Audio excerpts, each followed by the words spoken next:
twabera ne Bush yafuga ko eggulu bibiri n'abeera ko when he came back atubagamba no kata someone saying okay wali mulungi ne kasoke tulabe bashitegera when someone comes to bagamba on what side tugenda kulabayo and they come back we're having now president Biya by then yaka na something bashitegera so it's not about age but it's about giving everyone as a democratic reality over principle everyone participating and mutabera as if you're telling people gamba tugendere kuchino I absolutely have no problem with any leader but I have a problem with the mindset of people in leadership but very rigid tebagala kubera flexible very open-minded so that's the biggest challenge that we have and it's very unfortunate for this country. So for the issues of the hospital stuff and what is for the issues of the hospital and I want to ask him and ask people abasinga abali mu Buyinza how many of them use the facilities or institutions or services zamutande ko bwegwa baleka bagende mulago mugenda yodi abanene mu government bagende mulago cause nafuna katono bamubadde mu parliament ne bakunego bakuba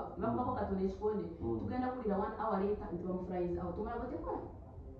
ebere badeshi kubanga bakuba ke ekikonde ne bakudusa Madama to let me ask you. So babere bakudusiza mangu. So kakati bamubera nga debating amutugamba services ze mutakozesa. Because olina kubeera weteeka bayinza oli kwateeka n'abantu waneeri libagambe oli wano omubaka waawano omukulembeze waawano olina naawe okubeera ki mu services tuzikozese bwe banaabeeramu ne banyigiriza bagenda obitegeera naye lwakuba tebazikozesa afuna flying out afuna good ne bagenda ku resources zaki za institutions so ye challenge eyo njagala tulabe ku resource allocation budget ziweereza so kolabe ku budget y'emulago olabe ne budget baweereza URA in terms of medical nokwata mulago nogiweereza that was it even over 12 million I don't remember then nokwata institution emu nogiweereza budget esinga no the things like media and see them katujje katandikira ozeje gospel situ atupera ayagala bakapala bakapala central ina yasin katongole muduweza NRM Baba TV the big story extra katukomeo tova ayagala bakapa parliament wa Kampala central tugeza kubato kimusoga zigenda maso mugwanga so obadde kyamulino ekyamalwaliro iti fenna tugende ku the same table kwetwa tusizira okubeera nga tufuna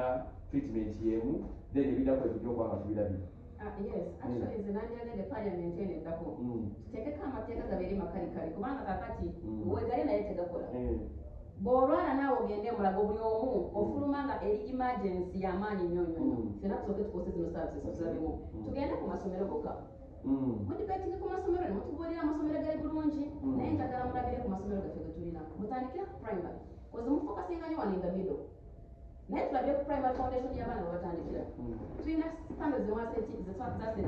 zasetingibwa ministry of education nti omwana okulufayinga okugenda mu secondary alina okubeera aweza first grade naye abuuze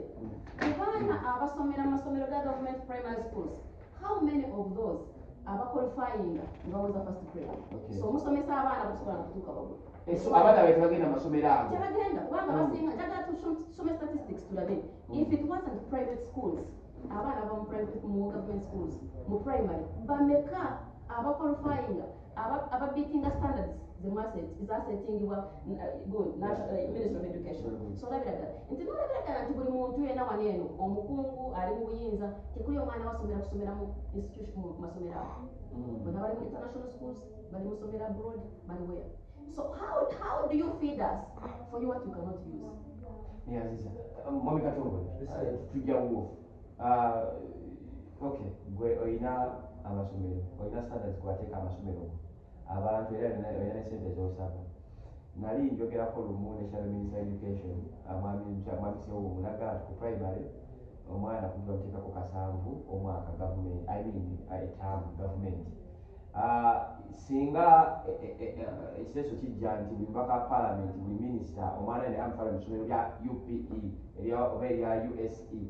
gwe olowooza bandiyanguye nti benefits eziriyo ebintu ebiri obulamu engeri gye buliyo toliddeyo nywedde asomesa atasomesezza nti mwenawe singa bakugamba omwana womutwale mu yuzi mu UPE osobola okumutwala n'omusubjecti nga kwaga amasomero okusinziira ku ebyo ebiriyo kaakati sebo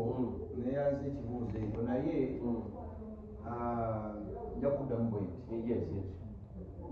bannayuganda tuleke kwerabira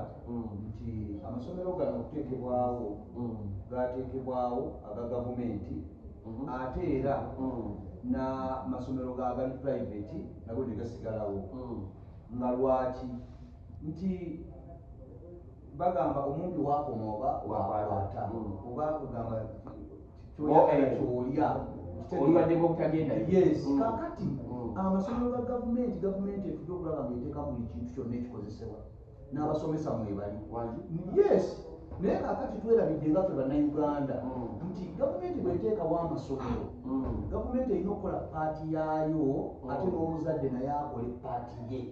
kakati bannayuganda balowooza nti gavumenti bwebateerawo amasomero yejja okugyewo ekubiriza omwana okunaaba ku makya okwanguwa ogenda ku ssomero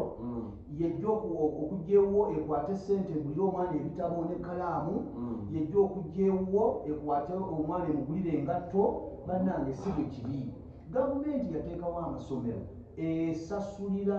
mwana okulaba nti asoma naye omwana asoma ali luddawa asoma agenze ku ssomero naye abazadde bo beesuulirayo ogwa naggamba nti osanga abaana mu kkubo batambula ssaawa 2